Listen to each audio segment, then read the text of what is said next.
Alright, so today I woke up and thought, you know what would be interesting? Reading some stories where I genuinely cannot tell who's in the right, like situations that are so messy and complicated that even the comments can't agree on an answer. So I'm diving into the Am I Overreacting subreddit. And honestly, some of these are gonna make your head spin. These are stories where people are questioning everything, where the line between reasonable and unreasonable is so blurry you can't even see it anymore. Some of them are infuriating, some of them are sad, and some of them are just straight up bizarre. But I think they're all fascinating to discuss, because they really make you think about what's fair to expect from the people in your life. Let's get into the first one.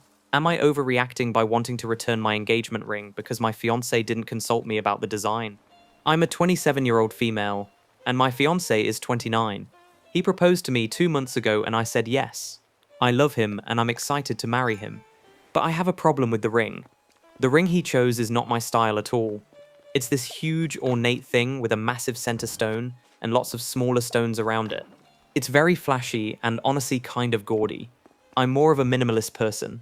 I wear simple jewelry. I've shown him pictures over the years of rings I like. Mine are simple bands, smaller stones, elegant designs. He's seen my jewelry collection. He knows my style. When he proposed, I was so caught up in the moment that I didn't really look at the ring closely. But over the past 2 months, I've realized I don't like wearing it. It catches on everything. It's so flashy that people stare at it. It doesn't match any of my other jewelry. It doesn't feel like me. Last week, I asked my fiance if we could exchange it for something more my style. He was really hurt. He said he spent months picking out the ring and spent a lot of money on it. He said his mom helped him choose it, and they both thought it was perfect. I explained that while I appreciate the gesture, I'm going to be wearing this ring every day for the rest of my life. I should like it. He said I'm being ungrateful and materialistic. He said most women would be thrilled with a ring like this. His family is now involved. His mom is saying I'm being a spoiled brat. His sister said I should be grateful he proposed at all. My friends are split. Some say I should just wear it and be happy. Others say I have a right to want a ring I actually like. Am I overreacting? Should I just keep the ring? Okay, this is such a tough one. I can see both sides here. On one hand, he did put thought and money into choosing a ring. On the other hand, she has to wear it every single day forever. That's a long time to wear something you don't like. The comments are really divided on this one. Some people are saying she's being ungrateful. He proposed, he spent money, he tried his best. She should appreciate the gesture and wear the ring he chose. But others are pointing out that engagement rings are literally the one piece of jewelry you wear every single day for the rest of your life. If you don't like it, that's going to bother you constantly. It's not about being materialistic. It's about wearing something that feels like you. Someone made a really good point that he apparently didn't listen to her when she showed him what she liked over the years. She gave him clear guidance about her style, and he ignored it. Why? There's also this whole thing about him involving his mom in choosing an engagement ring for his girlfriend. That's kind of weird, right? Like, this is supposed to be about the couple, not about what his mom thinks is pretty. And the fact that his family is now calling her names? That's not okay. She expressed a preference about something she has to wear forever, and they're attacking her character. I think the most women would be thrilled comment is particularly gross. She's not most women, she's a specific person with specific tastes that he should know after however long they've been together.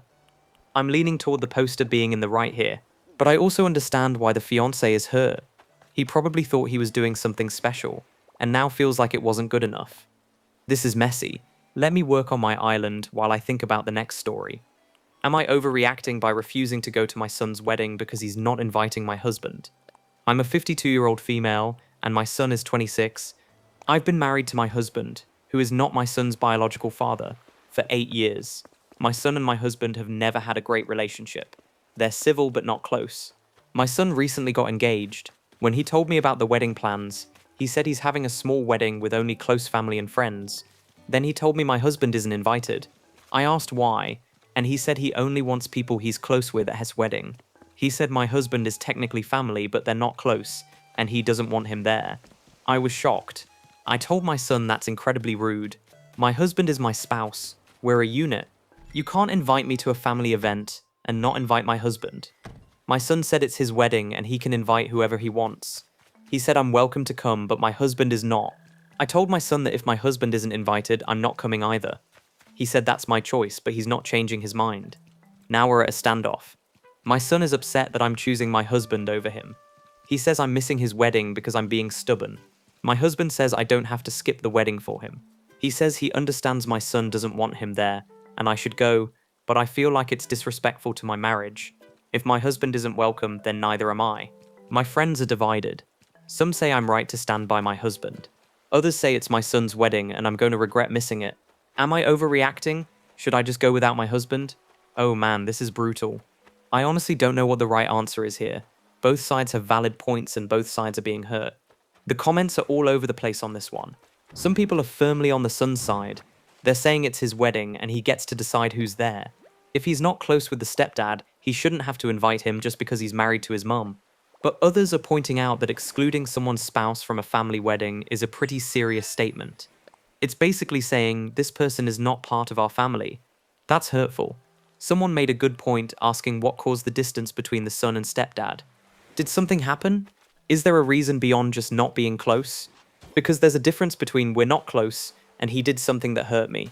There's a whole discussion about what obligations adult children have to their parents' new spouses.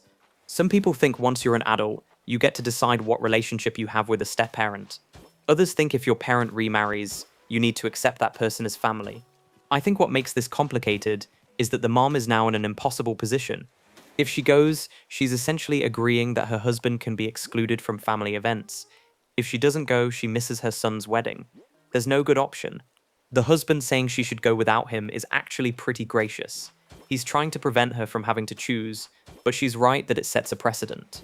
If the son can exclude her husband from the wedding, what about future family events? Holidays? Grandchildren's birthdays? I lean toward understanding the mom's position. Your spouse is your partner. They're supposed to be a package deal. But I also feel for the son, who just wants his wedding to be people he actually wants there. This is just sad all around. Let me keep working while I read another one. Am I overreacting by being mad that my boyfriend bought his ex-wife a birthday gift? I'm a 29-year-old female, and my boyfriend is 35. He was married before and has been divorced for 3 years. He and his ex-wife don't have kids together. Last week was his ex-wife's birthday. I found out because he left a receipt on the counter. He'd bought her a necklace, an expensive necklace. When I asked him about it, he said he always gets her a birthday gift. I asked why, and he said they were together for 10 years, and just because they're divorced doesn't mean he stopped caring about her. I said I'm uncomfortable with him buying gifts for his ex-wife. He said I'm being insecure. He said she's an important person in his life, and he's not going to stop acknowledging her birthday just because I'm uncomfortable. I pointed out that he and I have been dating for a year, and he's never spent that much money on a gift for me. He said that's different and not the point. We've been arguing about this all week. He thinks I'm being controlling and jealous. I think he's being inappropriate. His friends are saying I'm overreacting. They say he and his ex are friends, and friends give each other birthday gifts. My friends are saying this is weird and he's not over his ex. Am I overreacting? Is it normal to buy your ex-spouse expensive gifts? Okay, so I'm going to be honest, I think this is weird. Like a text saying happy birthday? Sure, maybe even lunch if they're genuinely friends. But an expensive necklace? That seems like a lot. The comments are pretty split, but leaning toward the girlfriend's side. People are pointing out that jewelry is a pretty intimate gift. It's not like he bought her a book or something neutral. He bought her jewelry. Someone asked if the ex-wife is also buying him birthday gifts. Because if this is a mutual thing where they exchange gifts, that's different than if it's just him buying her things. There's a whole thread about maintaining friendships with exes and where the boundaries should be. Some people are saying it's totally normal to be friends with your ex and exchange gifts. Others are saying that once you're in a new relationship, you need to prioritize your current partner's comfort. I think the part that bothers me most is that he's spending more money on his ex than on his girlfriend of a year. That's not great. Like, what message does that send? And the fact that he's dismissing her feelings entirely instead of trying to understand where she's coming from. That's not cool. He's calling her insecure and controlling instead of having a real conversation about boundaries. Someone in the comments said their partner is friends with their ex, and they handle it by being transparent about all communication and making sure the current partner feels prioritized. That seems like a healthier approach than just doing whatever you want and calling your partner insecure. I don't think the poster is overreacting. I think she has legitimate concerns, and her boyfriend is being dismissive. Whether or not he's over his ex, he's clearly prioritizing the ex's feelings over his current girlfriend's feelings. That's a problem. Let me organize some things while I pull up the next story. Am I overreacting by uninviting my best friend from my bachelorette party because she's pregnant? I'm a 28-year-old female getting married in 4 months. I'm planning my bachelorette party for next month. My best friend, who's 29, just found out she's pregnant. She's about 2 months along. My bachelorette party is planned for Vegas. We're going to be drinking, going to clubs, staying up late. It's going to be a wild weekend. Now that my best friend is pregnant, she obviously can't drink and probably won't want to stay out super late. I called her and suggested maybe she should sit this one out. I said I don't want her to feel left out or uncomfortable being the only sober person. She got really upset. She said she's still my best friend and she still wants to celebrate with me. She said she can have fun without drinking. I explained that the whole vibe of the trip is going to be partying and drinking, and I don't want her to feel like she can't participate fully. I said maybe we could do a separate celebration, just the two of us, that's more pregnancy friendly. She said I'm uninviting her from my bachelorette party because she's pregnant. She said that's discriminatory and hurtful. Now she's not speaking to me. Other friends are divided. Some agree that it would be awkward having a pregnant person at a party-focused event. Others are saying I'm being a terrible friend. Am I overreacting? Should I just let her come? Whoa, okay, this one made me uncomfortable. I think the poster is wrong here. Like, really wrong. The comments are pretty unanimously against the poster. People are pointing out that a good friend would want their best friend at their bachelorette party, regardless of whether they can drink. Someone said their best friend was pregnant at their bachelorette, and she still had an amazing time. She drank mocktails and went to bed a bit earlier, but she was there for the important moments. There's a lot of anger about the poster saying her friend would feel left out. The friend literally said she wants to come. She's not worried about feeling left out. The poster is the one making this an issue. I think what's really telling is the poster seems more concerned about the vibe of the party than about having her best friend there. Like, if your priority is getting wasted in Vegas over having your best friend celebrate with you, maybe reevaluate your priorities. Someone pointed out that this is probably really hurtful for the friend. She's pregnant, which is already a huge life change, and now her best friend is basically saying she's not fun anymore. That's got a sting. There's also discussion about how this is a pattern of excluding pregnant women from social events. It happens all the time, and it's really isolating for pregnant people. They're already dealing with a lot of changes. The last thing they need is to be excluded by their friends. I think the poster owes her friend a huge apology. This isn't about what's best for the friend. This is about the poster not wanting to deal with having a sober person at her party. That's selfish. Your best friend should be at your bachelorette party, full stop. Let me work on this section while I read the next story. Am I overreacting by demanding my husband fire our nanny because she's too attractive? I'm a 31-year-old female, and my husband is 34. We have 2 young kids, and we employ a nanny who comes to our house 5 days a week. Our nanny is 24, and she's very pretty. Like, objectively beautiful. She's also great with our kids. They love her, and she's very professional. Lately, I've been noticing that my husband seems to light up when she arrives. He makes sure he's home when she gets there. He asks her about her day. He compliments her outfits. Last week, I came home early and they were in the kitchen talking and laughing. They both seemed surprised to see me. Nothing inappropriate was happening, but something about the vibe felt off. I've started feeling really insecure about this situation. I told my husband I want to fire the nanny and hire someone else. He asked why, and I said I'm not comfortable with how pretty she is. He thought I was joking at first. When he realized I was serious, he got upset. He said I'm being ridiculous and insecure. He said we have a great nanny that the kids love, and I want to fire her because of how she looks. He said that's not only unfair to her, but also to our kids who would be upset to lose her. I said I don't care, I'm uncomfortable, and I want her gone. He's refusing. He says he's never done anything inappropriate, and I'm being paranoid. Now we're barely speaking. His friends think I'm crazy. My friends are split. Some say trust your gut. Others say I'm being unreasonable. Am I overreacting? This is such a difficult situation because the poster's feelings are valid, but her solution might not be fair. The comments are really divided on this one. Some people are on the poster's side. They're saying if she has a gut feeling something is off, she should listen to it. They're pointing out that emotional affairs often start innocently, and her husband's behavior is raising red flags. But others are saying it's completely unfair to fire someone because of how they look. The nanny hasn't done anything wrong. She's good at her job. Firing her because the poster is insecure is discriminatory. Someone made a good point that if the husband is going to cheat, he's going to cheat regardless of who the nanny is. Firing this one isn't going to solve the underlying trust issue. There's a whole discussion about whether it's ever okay to make employment decisions based on attraction. Some people are saying it's practical to avoid temptation. Others are saying that's sexist and wrong.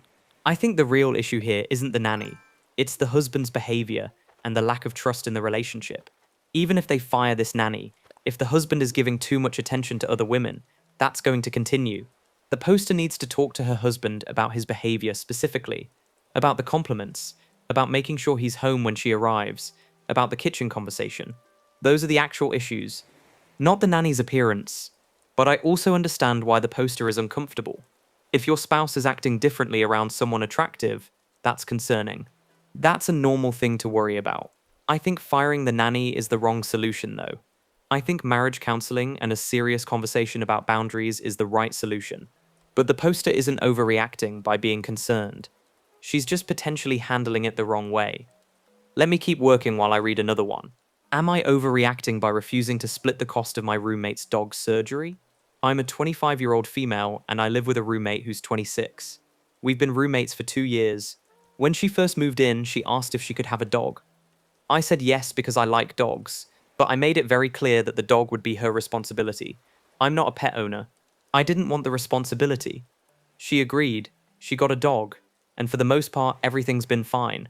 I occasionally pet the dog or watch it for a few hours if she needs me to, but it's her dog.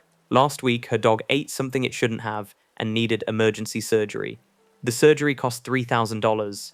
My roommate doesn't have that kind of money. She put it on a credit card, but she's really struggling with the debt. Yesterday, she asked if I would split the cost with her. She said I live in the house too, and I benefit from having the dog around. She said the dog is like our dog, even though it's technically hers. I said no. I told her when she got the dog, we agreed it was her responsibility. I didn't want to be financially responsible for a pet. She got really upset.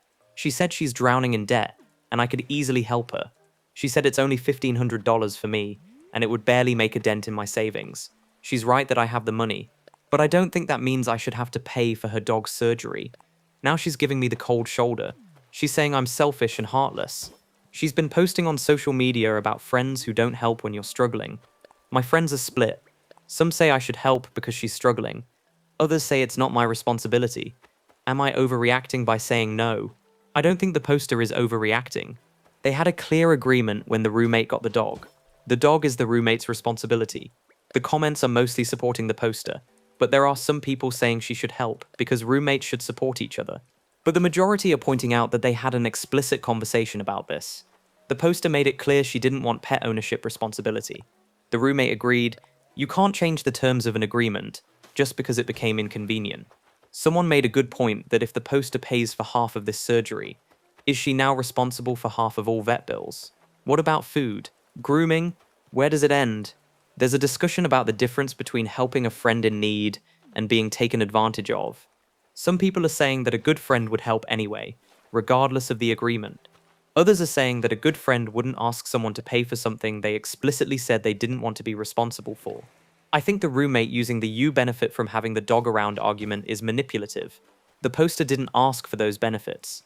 The poster specifically said she didn't want a dog to take care of. You can't force benefits on someone and then demand payment for them. The social media posting is also really immature. Instead of having a direct conversation, the roommate is passive-aggressively posting about it online. That's not how adults handle conflict. I feel bad that the roommate is struggling with the debt. That sucks, but emergencies are part of pet ownership. When you get a pet, you're taking on the responsibility of unexpected vet bills. The poster was clear she wasn't signing up for that responsibility. She's not obligated to pay now. Let me finish this area and read another story. Am I overreacting by being upset that my wife planned a vacation without me? I'm a 33-year-old male, and my wife is 31. We've been married for 6 years. Last night, my wife told me she's planning a 2-week vacation to Europe with her sister. Just the two of them? She's already started looking at flights and hotels. I was surprised because we always vacation together. I asked if this was something she wanted to do as sisters, and she said yes.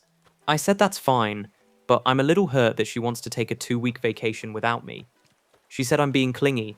She said she's allowed to travel without me, and I should be supportive. I tried to explain that it's not about permission or being supportive. I'm just expressing that my feelings are hurt. She said I'm being ridiculous and guilt-tripping her. She said married people are allowed to have separate lives and interests. Now she's saying if I'm going to be upset about it, maybe she just won't go, but she's saying it in this martyr-like way. like I'm ruining something for her. I don't want to stop her from going. I just wanted to express that I'm sad about being apart for 2 weeks. Is that not okay? My friends are split. Some say I'm being too dependent. Others say it's normal to be sad about your spouse being gone for 2 weeks.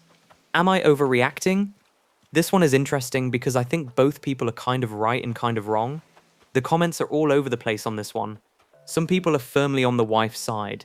They're saying married people absolutely should be able to take separate vacations. Independence is healthy. Just because you're married doesn't mean you have to do everything together. But others are pointing out that the husband didn't say she couldn't go. He just said his feelings were hurt. There's a difference between controlling someone and expressing emotions. Someone made a really good point that the wife's reaction seems really defensive. He expressed his feelings and she immediately called him clingy and ridiculous. That's not a healthy way to handle your partner's emotions. There's a whole discussion about the difference between controlling behavior and expressing feelings. It would be controlling if he said you can't go, but he said I'm sad you're going.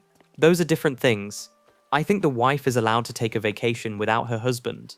People should maintain relationships outside their marriage, including with siblings. But I also think the husband is allowed to feel sad about it. 2 weeks is a long time. It's normal to miss your spouse.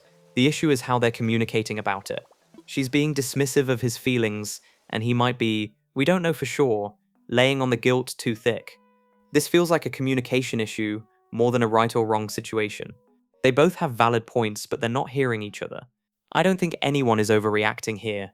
I think they need to have a better conversation where they both feel heard. Let me work on some things while I read the next story. Am I overreacting by telling my daughter she can't come home for Christmas if she brings her boyfriend? I'm a 54-year-old male, and my daughter is 22. She's been dating her boyfriend for about 6 months. I've met him twice. I don't like him. He's disrespectful, he's rude, and he has no ambition. My daughter knows I don't like him. We've had several arguments about it. She insists I'm being judgmental and that I should give him a chance. Yesterday, my daughter called to ask if she could bring her boyfriend home for Christmas. I said no. I said Christmas is for family, and he's not family. She said he is important to her and she wants him to be there. I said if he comes, then she shouldn't come at all. I told her she can choose to spend Christmas with him, or with her family, but not both. She started crying and said I'm being unfair. She said I'm trying to control her life, and that she's an adult. I said as long as I'm paying for her college and her car and her phone, I get a say in who comes to my house for Christmas. She hung up on me. My wife is upset with me. She says I went too far, and that I'm going to push our daughter away. She says I should apologize and tell her she can bring the boyfriend. But I don't want that guy in my house. I don't want to pretend to like him just to keep the peace. My friends are split. Some say I have a right to decide who comes to my house. Others say I'm being too controlling. Am I overreacting? Oh man, this is tough. I can see both sides, but I'm leaning toward the dad being wrong here. The comments are pretty harsh on the dad. People are pointing out that giving his daughter an ultimatum like this is a great way to drive her away permanently. Someone said their parents did something similar and they didn't speak to them for 5 years. Eventually the relationship ended anyway, but the damage to the family relationship was already done. There's a lot of discussion about how forbidding something often makes people want it more. If the boyfriend is really that bad, giving this ultimatum will probably make the daughter dig in harder on the relationship. But others are saying the dad has a right to decide who comes to his house. If he genuinely finds the boyfriend disrespectful and doesn't want him there, that's his choice. I think the part about paying for her college and car and using that as leverage is pretty gross though. That's financial manipulation. You shouldn't give your kid things and then hold them over their head to control their behavior. Someone made a good point asking what exactly makes the boyfriend disrespectful and rude. Because sometimes parents think a partner is rude just because they don't defer to the parent's authority. That's different than actually being disrespectful. There's also the question of whether this is really about the boyfriend or about the dad having trouble accepting that his daughter is an adult making her own choices. A lot of parents struggle with that transition. I think the dad is making a mistake, even if the boyfriend is terrible. This approach is going to backfire. His daughter will either skip Christmas, damaging their relationship, or she'll break up with the boyfriend to please her dad and then resent him for it. Neither outcome is good. A better approach might be to suck it up and have the boyfriend for Christmas. Be polite.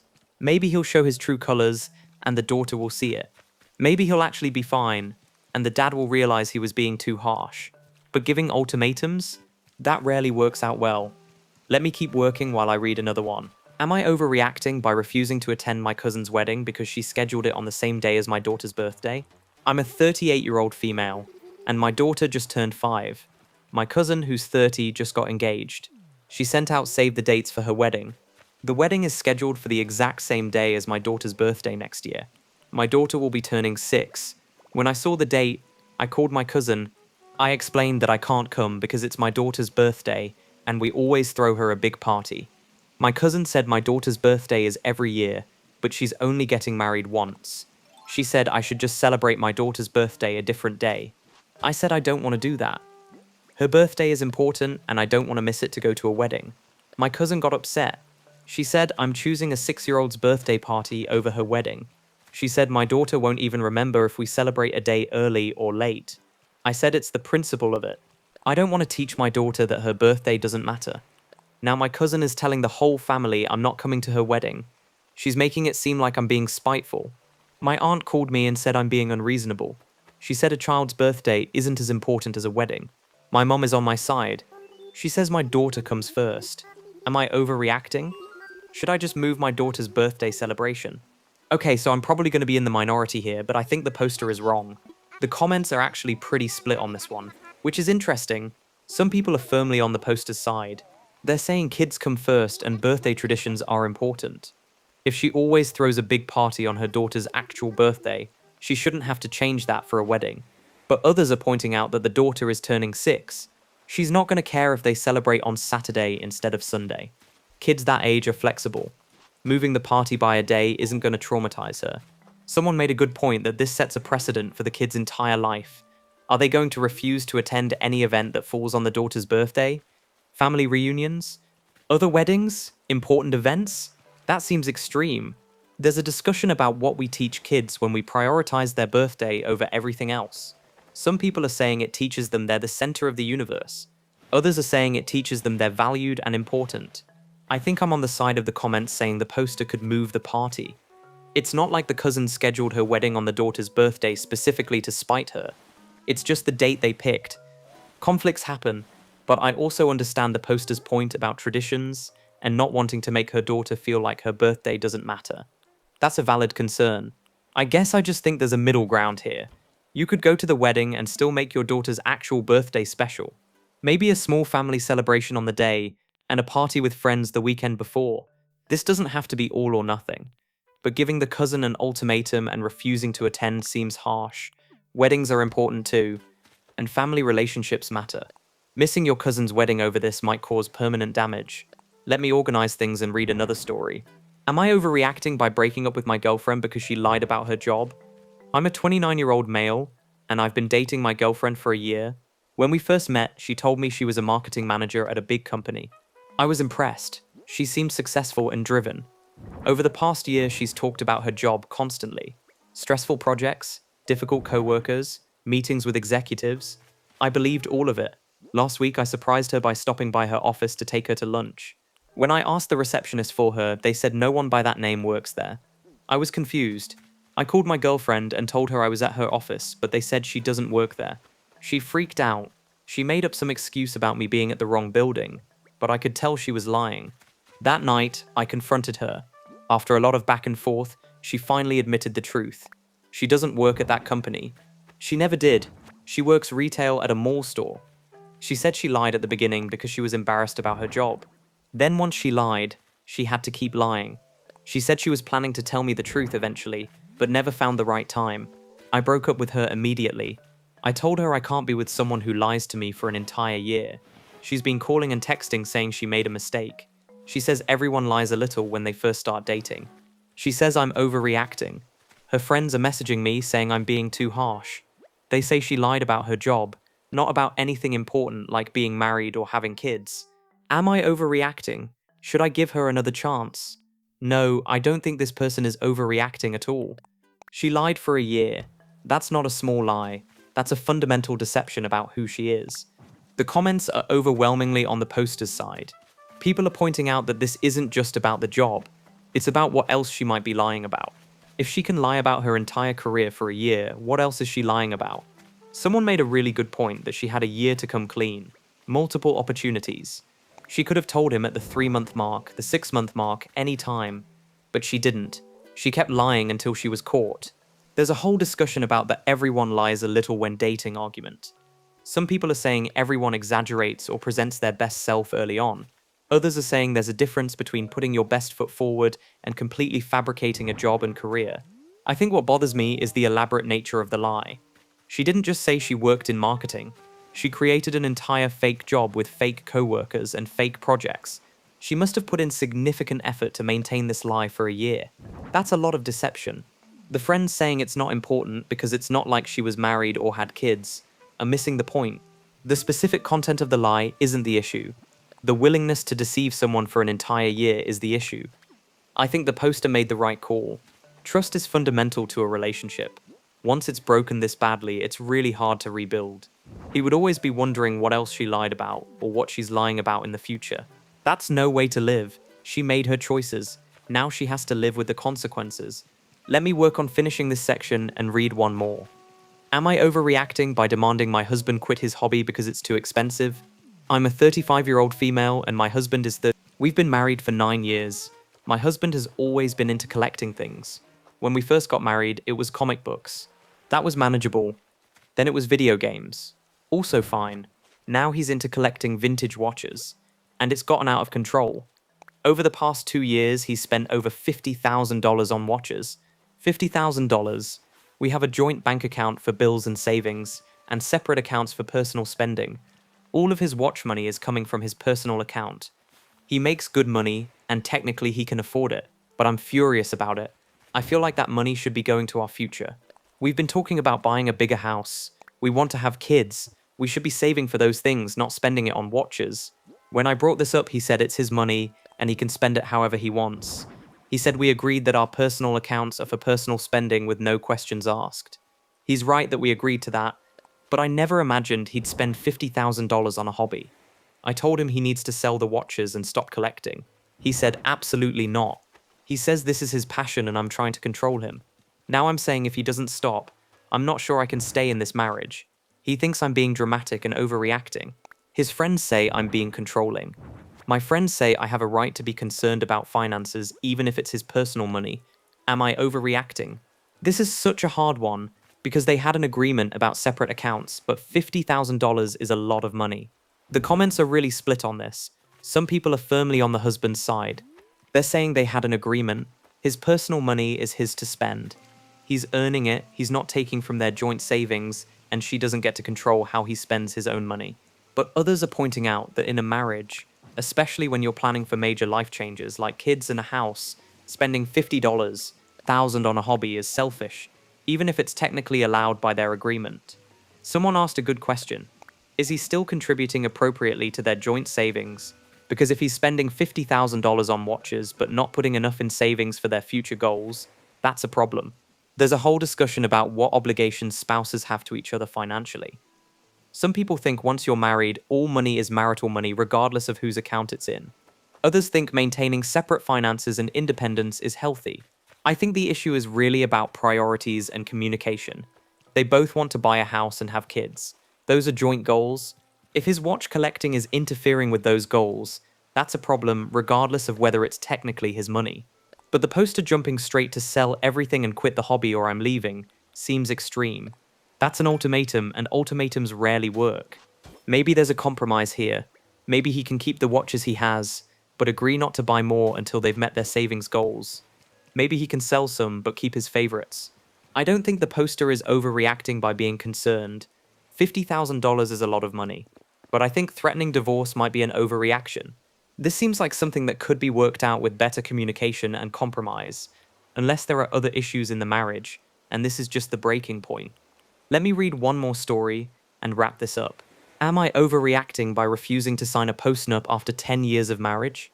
I'm a 41-year-old female and my husband is 43. We've been married for 10 years. When we got married, neither of us had much money. We didn't do a prenup because there wasn't anything to protect. Over the past 10 years, my husband's career has really taken off. He's now making very good money. We have a nice house, nice cars, savings. Most of our assets are technically in his name because he's the higher earner, but I've always considered everything ours. Last month, my husband sat me down and said he wants me to sign a post-nuptial agreement. He said it would protect both of us if anything ever happened to our marriage. I asked what brought this on. He said he's just being practical. He said divorce rates are high and he wants to protect his assets. I was really hurt. I asked if he's planning to divorce me. He said no, but you never know what the future holds. The postnup he wants me to sign would mean that if we divorce, I would only get 20% of our assets. Everything else would stay with him. I said absolutely not. I've been his wife for 10 years. I've supported his career. We moved across the country for his job. I put my own career on hold to make his life easier. Our assets should be split 50-50, like any normal divorce. He says I'm being unreasonable. He says he earned the money, so he should keep most of it. He says if I loved him, I'd sign to give him peace of mind. Now he's making little comments about how I'm only in the marriage for the money. He's saying if I'm not willing to sign, maybe we should rethink the whole relationship. I'm hurt and angry. His family is saying I should sign. My family is saying I should refuse. Am I overreacting by refusing to sign? Absolutely not. This person is not overreacting at all. The husband is trying to protect his money after 10 years of marriage. That's not okay. The comments are furious on behalf of the poster. People are pointing out that she's been married to him for 10 years. She's supported his career. She's earned her half of the marital assets. Someone made a really good point that postnups are sometimes appropriate. Like if one spouse is starting a risky business and wants to protect the other spouse. But this isn't that. This is the husband wanting to protect himself at her expense. There's a whole discussion about whether the husband is planning to divorce her. Because why else would you suddenly want a postnup after 10 years? Some people think he's already planning his exit and wants to make sure he keeps his money. The fact that he's now saying maybe we should rethink the relationship if she won't sign is basically confirming that he's thinking about divorce. And the accusation that she's only in it for the money? That's manipulative. She's been married to him for a decade. She's earned her share of their marital assets. I think the poster should absolutely not sign. But I also think she should probably consult a divorce lawyer. Not to file for divorce necessarily, but to understand her rights and what she's entitled to. Because this marriage might be heading for divorce whether she wants it to or not. The husband's behavior is really concerning. He's either planning to leave or he's testing her to see if she'll give up her rights. Either way, it's not good. She needs to protect herself. Let me wrap up this section and finish the video. Am I overreacting by telling my parents they can't be alone with my kids because they fed them junk food? I'm a 33-year-old female with 2 kids, ages 4 and 6. My husband and I are very health conscious. We don't keep junk food in the house. Our kids eat fruits, vegetables, whole grains, lean proteins. We've taught them about nutrition and why we eat the way we do. My parents think we're too strict. They've made comments about how kids should be kids and have treats. I've told them repeatedly that we have our rules and they need to respect them. Last week, my parents babysat for us while my husband and I went to dinner. When we got home, our kids were wired on sugar. I asked what they ate, and my parents admitted they took them to McDonald's and then got ice cream. I was furious. I told them they completely disrespected our rules. My dad said they were just being grandparents and giving the kids a treat. My mum said we're depriving our kids and they need to experience normal childhood things. I told them if they can't follow our rules, they can't be alone with our kids anymore. They're only allowed to see the kids if my husband or I are there to supervise. My parents are devastated. They're saying I'm overreacting and being controlling. They're saying I'm keeping their grandchildren from them over one meal. My siblings are split. Some think I'm right to enforce boundaries. Others think I'm being too harsh. Am I overreacting? This is another one where I think both sides have some validity, but one side is more right. The comments are mostly on the poster's side, but there are definitely some people saying she's being too strict. Those on the poster's side are pointing out that she set clear rules about what her kids eat, and the grandparents deliberately broke those rules. It doesn't matter if the grandparents think the rules are too strict. They're not the parents. They don't get to override the parents' decisions. But others are saying that one meal of junk food isn't going to hurt the kids. The poster is acting like her parents committed some terrible crime, when really they just gave the kids Happy Meals. Some people think the punishment of never being alone with the grandkids again is way too harsh for one rule violation. Someone made a good point that this is probably less about the actual food and more about the disrespect. The grandparents were told the rules and chose to ignore them. That shows they don't respect the parents' authority. There's a whole discussion about grandparents' rights versus parents' rights. Some people think grandparents should get some leeway to spoil grandkids. Others think parents' rules should always be followed, no exceptions. I think I'm on the poster's side here, but I also think the punishment might be too harsh. Like, maybe instead of a permanent ban on alone time, it could be a temporary consequence.